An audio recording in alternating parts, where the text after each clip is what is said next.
Hello and welcome to the Wicked Things podcast. The story you are about to listen to is called Stadler House Book 1 Anna.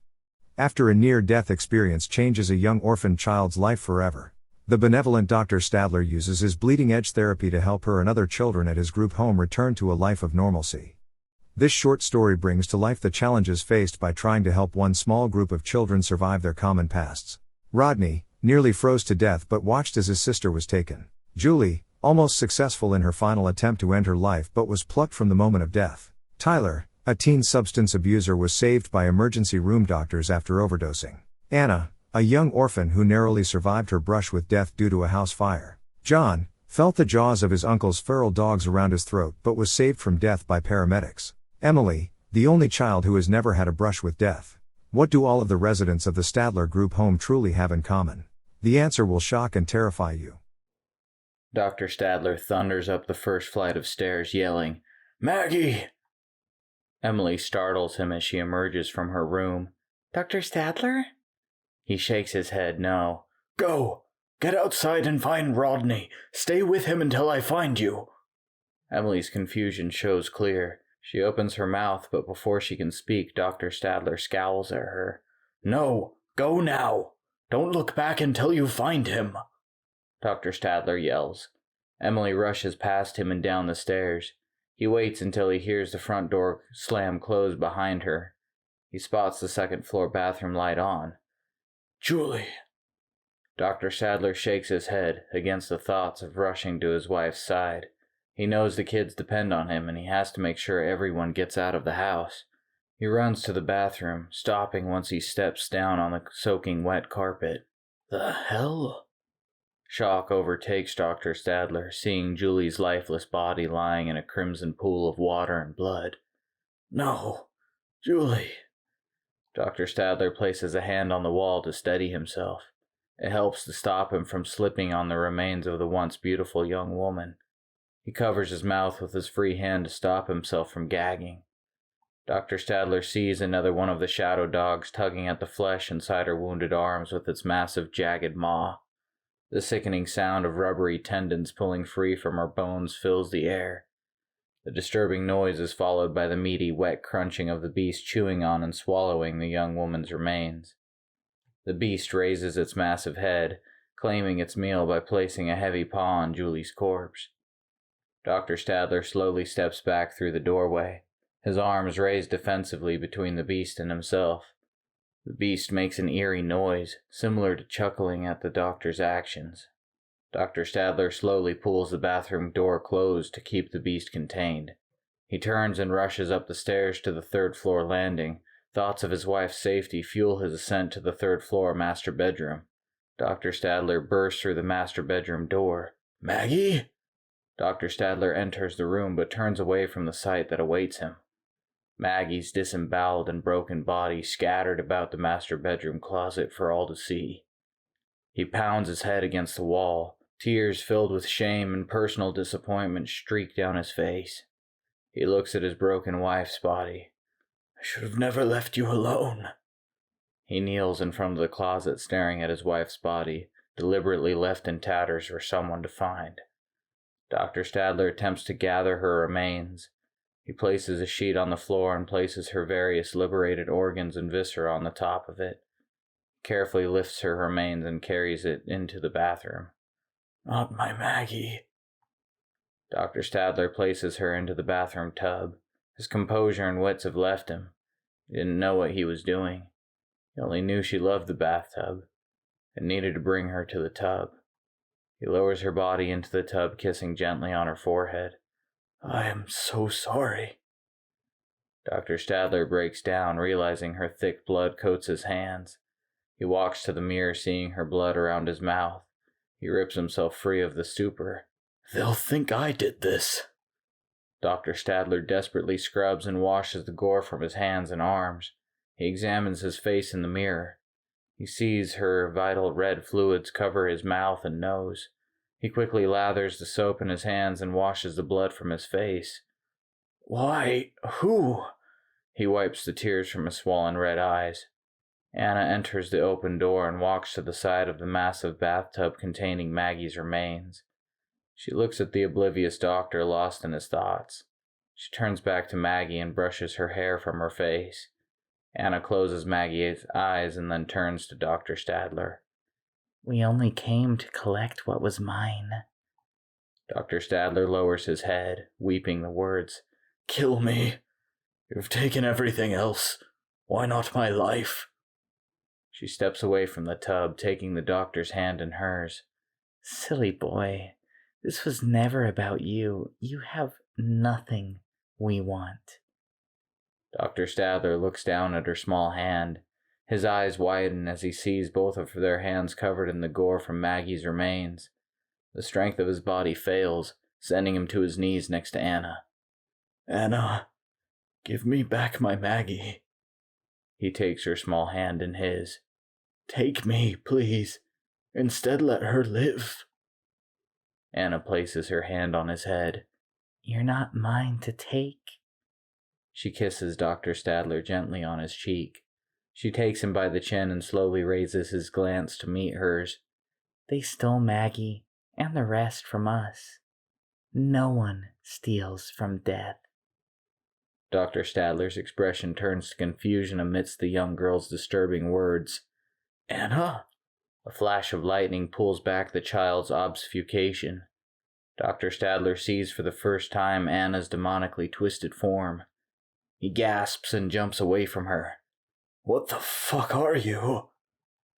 Anna laughs maniacally for a long moment. She looks at Dr. Stadler and whispers, We are Anku, a shepherd of those who cheat death. It is our duty to reclaim the lost and return them to death's flock. "Don't leave me here. Take me too," he begs the Anku. Anna shakes her head no. We need you. You will help us find the others stolen from us. He shakes his head in defiance of her words. "How? Why would I help you murder people?" Anna points at Maggie's lifeless body. After, and only afterward, we will allow you to pass beyond the veil to the fallen world. Then you may rejoin your precious Maggie. Do you understand? Not murder. They were already dead. We're here to return them to their proper place in the fallen world. Anna kneels next to Dr. Stadler. Dr. Stadler sits confused. "Were you ever really Stephanie?" Anna nods. Yes, for a time we were. But you helped us take the girl's pain away. This body laid, but your words carried her into our world beyond the veil. You paved the way for us to meet. "The hypnotherapy? I thought it was just for easing her pain," he exclaimed to the demonic specter kneeling next to him. The words you spoke, Doctor, they allowed our union with the living near death. You created this vessel for us to use. Anna stands and looks down on the broken doctor. "Why would I do that? We'll never use the therapy on someone again," Dr. Stadler demands. This deal is not negotiable, Dr. Stadler. You will live in this rotting flesh suit until we reclaim the stolen flock, she explains. Once our ledger is clear, we will both leave this world to our final reward. She smiles and runs her long-nailed corpse-like hands through his hair. Emily walks into the bedroom and drops a bloody claw hammer to the floor. It lands with a resounding thud. Doctor sees the hammer covered in gore on the floor. "Rodney?" The young girls stand, holding hands in front of the doctor. We are sisters, but we needed you to bring us together before they take Anna away from us forever. Dr. Stadler shakes his head. No against the girl's request for intervention. "Emily, is this really what you want?" Refuse us again, and I will drag Maggie to hell myself. Dr. Stadler nods in reluctant agreement. He takes a deep breath. "Fine." The rain falls hard across the grounds of the group home. Rodney groans as he regains consciousness. Throbbing pain fills the left side of his head. He touches his head, discovering the cause of his pain. Blood covers his hand. Rodney struggles to his feet and staggers down the long driveway, using the wooden fence to help him remain standing. He stumbles onto the newly paved Grissom Parkway, nearly being struck by a passing county sheriff's patrol car. The car locks its brakes and slides into the ditch. The deputy climbs from his car and sees the injured boy. He runs to the boy's side. "Son, are you okay? Where did you come from?" Rodney points at the driveway and gasps, "She's killing them!" The deputy feels a chill race along his spine but asks the obvious question. "Who is killing them?" Rodney slips into unconsciousness. The deputy looks in the direction he gestured and barely spots the hidden driveway. The deputy carries Rodney to his car. The deputy helps Rodney into the back of his car. "Just rest here, son. I'll have backup and an ambulance coming." The deputy snatches the CB radio, clicks it to life, and calls out, "I need some backup at the Stadler House group home. Send an ambulance. I have wounded here." The operator announces the needs of the officer. Rodney closes his eyes and exhales inside the safety of the deputy's car. The deputy asks, "Can you tell me who did this to you?" "Anna." Rodney struggles to utter the name of his tormentor. Rodney awakes to find himself being loaded into the back of an ambulance in the driveway of the group home. He looks around, trying to piece together what has happened. He sees the group home within his vision. Why are we here? Rodney sits up, stiff and panicked. He points at the group home with a trembling hand. He summons his strength and yells, "Anna did it!" Paramedics work to calm the teenage boy down. "Please, calm down. You will hurt yourself."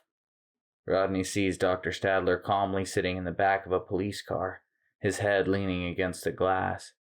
Dr. Stadler waves bye to Rodney. Outside, the police put crime scene tape across the house's entryways. Rodney screams to get the officers to notice Anna and Emily sitting on the porch of the group home. "No, not him. She did it." Rodney struggles to get someone to listen to him. Rodney's actions force the paramedics to sedate him to prevent him from hurting himself any further. He points to the girls and utters a single name. "Anna."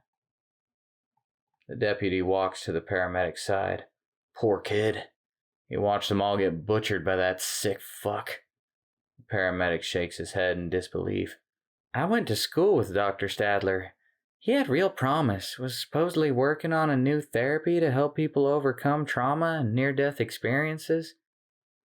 The police car pulls away from the house with Dr. Stadler inside. Anna and Emily hold each other on the porch in the reflection of the car window in the doctor's view. They wave a cheerful goodbye to Dr. Stadler as the car moves beyond sight. I would have never seen that coming in a million years. What a conclusion to the story. This has been the Wicked Things podcast presentation of Stadler House Book 1 Anna. Thank you for listening.